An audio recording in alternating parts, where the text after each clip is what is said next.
किया था शांतनु ने सत्यवती से विवाह का निवेदन। दोस्तों, एक दिन शांतनु ने सत्यवती को देखा और उससे प्रेम करने लगे।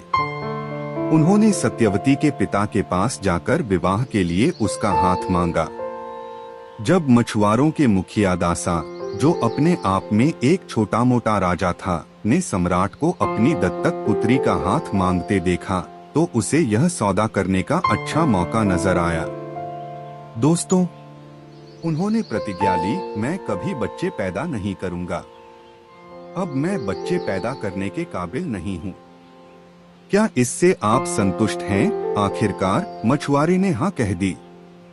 वह बोला, मैं आपसे अपनी पुत्री का विवाह तभी कर सकता हूँ अगर उसकी संतान कुरु वंश का उत्तराधिकारी हो। शांतनु ने कहा, यह संभव नहीं है।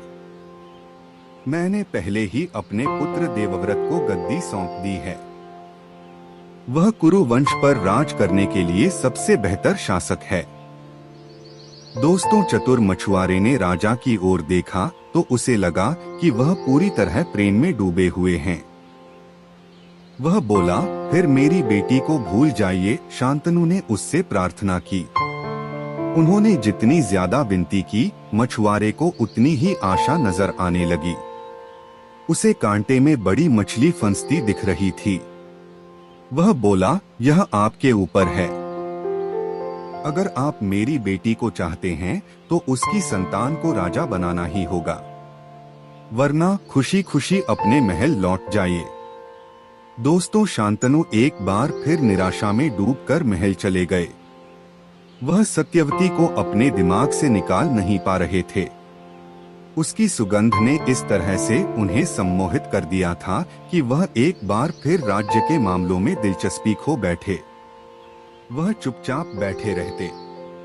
देवव्रत ने अपने पिता को देखकर पूछा, राज्य में सब कुछ बहुत अच्छा चल रहा है, फिर आपको कौन सी चीज परेशान कर रही है? शांतनु ने बस सिर हिला दिया और शर्म के मारे सिर झुका लिया। वह अपने बेटे को नहीं बता पाए कि बात क्या है। दोस्तों, वह आज्ञाकारी पुत्र होने के कारण वह उस सारथी के पास गया जो शांतनु को शिकार पर लेकर गया था।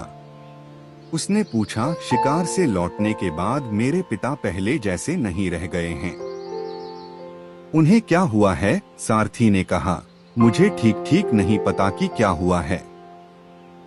मैं उन्हें मछुआरों के मुखिया के पास ले गया था।